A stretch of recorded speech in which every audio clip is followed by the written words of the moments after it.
Military ಹೋಟ್ಲಲ್ಲಿ ಉಪ್ಪಿಟ್ಟು ಮಾಡಿದ್ರೆ ಬೀದಿಲಿ ಹೋಗೋರಿಗೆ ಬೇರೆ ವಾಸನೆ ಬರ್ತದೆ.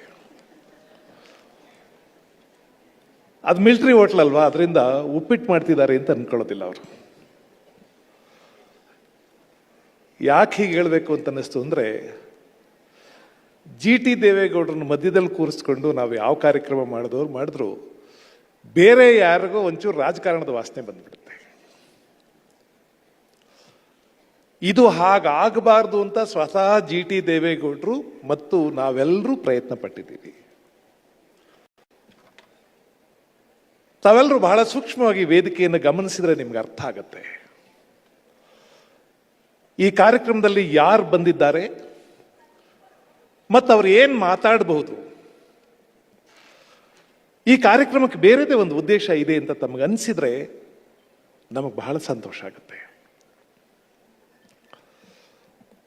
ಬಂಧುಗಳೇ, ಬಹಳ ಸ್ಫುಟವಾಗಿ ಮಾತುಗಳನ್ನ ಹೇಳ್ಬಿಡ್ತೀನಿ. ಲಲಿತಕ್ಕ ಅವರಿಗೆ ಅಭಿನಂದನೆ ಅನ್ನೋದು ಒಂದು ನೆಪ, ಮತ್ತು ಅವರಿಗೆ ಅಭಿನಂದನೆ ಮಾಡೋದಕ್ಕೆ ಅವರಿಗೊಂದು ಸಹಕಾರಕ್ಕೆ ಸಂಬಂಧಪಟ್ಟಂತ ಒಂದು ಒಳ್ಳೆಯ ಪ್ರಶಸ್ತಿ ಬಂದಿದೆ ಅನ್ನುವುದು ಕೂಡ ಒಂದು ನೆಪ.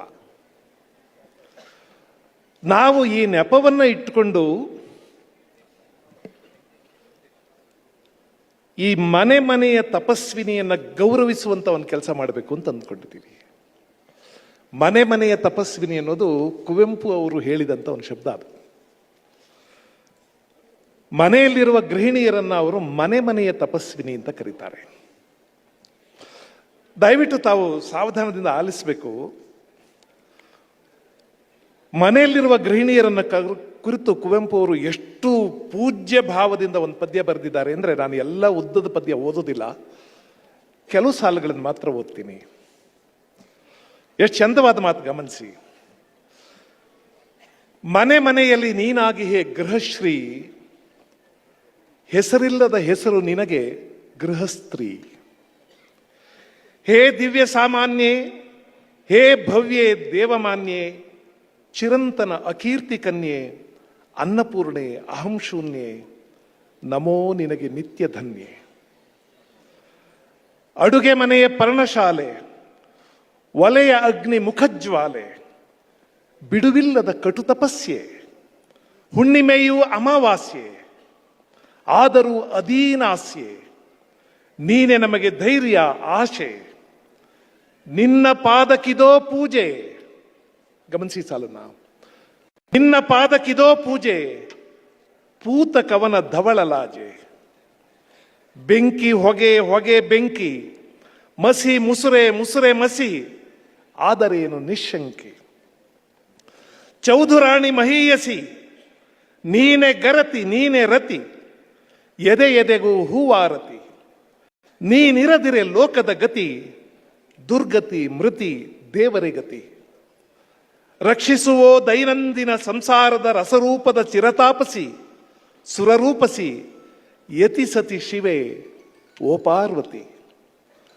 ತಾಳುತ್ತಿದೆ ಬಾಳುತ್ತಿದೆ ನಿನ್ನಿಂದೆಮ್ಮ ಇಳೆ, ಹೇ ದಿವ್ಯೆ ಸಾಮಾನ್ಯೆ, ಮನೆಯ ಊರ್ಮಿಳೆ. ಗೃಹಿಣಿ ಗರತಿ ದೇವಿ ತಾಯಿ, ಹೆಸರಿಲ್ಲದ ಮಹಿಳೆ. ಮಣಿವೆನು ಇದೋ ನಿನ್ನಡಿಗಿ, ಹುಸಿವೆಸರಿಗೆ ಮರುಳಾಗದ ದೇವರೊಲ್ಲದ ಹಸುಳೆ. ಸೌಖ್ಯದ ನೆಲೆ ಶಾಂತಿಯ ಮನೆ, ಸೌಂದರ್ಯದ ಶಿವಮಂದಿರೆ, ಸಾಮಾನ್ಯದ ಸಿರಿತವರೇ. ಹಿಡಿಯದಿರಲಿ ನಿನಗವರ ಹೊಗಳಿಕೆಯ ಕೀರ್ತಿಯ ಶನಿ, ಗೃಹ ಗೃಹ ಗೃಹ ತಪಸ್ವಿನಿ. ಪತ್ರಿಕೆಗಳ ದಪ್ಪಕ್ಷರ ಮೇಣ್ ಚಿತ್ರದ ಕ್ಷಣಿಕಕ್ಕೆ ನೀ ಬೆಪ್ಪಾಗದೆ, ಹೇ ಜನನಿ ಒಪ್ಪಾಗಿರು ಒಲವಾಗಿರು. ನಿಜ ಮತದಲ್ಲಿ ರುಜು ಪಥದಲ್ಲಿ ನಡೆಸೆಮ್ಮನು ಋತದರ್ಶಿನಿ, ಹೇ ಮನುಕುಲ ಕಲ್ಯಾಣಿ. ಎಂತ ಅದ್ಭುತವಾದ ಕವನ ಬರೆದಿದ್ದಾರೆ ಅಂದರೆ, ನಾನು ಅದಕ್ಕೆ ಹೇಳಿದೆ, ಲಲಿತಕ್ಕ ಒಂದು ನೆಪ ಅಷ್ಟೇ. ಈ ಕಾರ್ಯಕ್ರಮ ಒಂದು ಮಾಡಬೇಕು ಅಂತ ನಮ್ಮ ಸ್ನೇಹಿತರೆಲ್ಲ ಆಲೋಚನೆ ಮಾಡಿ ಜಿ ಟಿ ದೇವೇಗೌಡರಲ್ಲಿಗೆ ಹೋದಾಗ ಮೊದಲನೇ ಸಲ ಗದರ್ಸ್ ಓಡಿಸ್ಬಿಟ್ರು ಅವ್ರನ್ನ. ಏನ್ ಬುದ್ಧಿ ಇದೆ ಏನ್ರು ನಿಮ್ಗೆ? ಯಾತ ಕಾರ್ಯಕ್ರಮ ಮಾಡಬೇಕು? ನಾವು ನಮ್ಮ ಮನೆಯವ್ರನ್ನ ಕೂತ್ಕೊಂಡು ಸನ್ಮಾನ ಮಾಡಿಸ್ಕೊಂಡು ಇವೆಲ್ಲ ಏನು ಅವೆಲ್ಲ ಬೇಡ ಹೋಗಿ ಅಂದ್ರು. ಆಮೇಲೆ ಲಲಿತಕ್ಕ ಅವ್ರ ಹತ್ರ ಹೋದ್ರು. ಅವ್ರಿಗೆ ಸಾರ್ವಜನಿಕವಾಗಿ ಹೀಗೆಲ್ಲ ಪ್ರಕಟವಾಗೋದಕ್ಕೆ ಸಂಕೋಚ. ಆದ್ರಿಂದ ಅವರು ಇಲ್ಲ ಇಲ್ಲ ಅವೆಲ್ಲ ಆಗೋದಿಲ್ಲ ಬೇಡ ಅಂದ್ರು. ಆಮೇಲೆ ಅವ್ರನ್ನ ಒಪ್ಸಿದ್ರು. ಇವರು ಯಾಕೆ ಒಪ್ಕೊಂಡ್ರು ಅಂತ ನಾನು ಯೋಚನೆ ಮಾಡ್ತಿದ್ದೆ. ಜಿ ಟಿ ದೇವೇಗೌಡರು ಯಾಕೆ ಒಪ್ಕೊಂಡ್ರು? ಅಯ್ಯೋ ಈ ಹುಡುಗರು ಹಿಂಸೆ ಮಾಡ್ಬಿಟ್ರು ಇನ್ನೇನ್ ಮಾಡ್ಲಿ ಒಪ್ಕೊಂಡ್ಲಿ ಅಂತ ಅಲ್ಲ, ಹಂಗಲ್ಲ.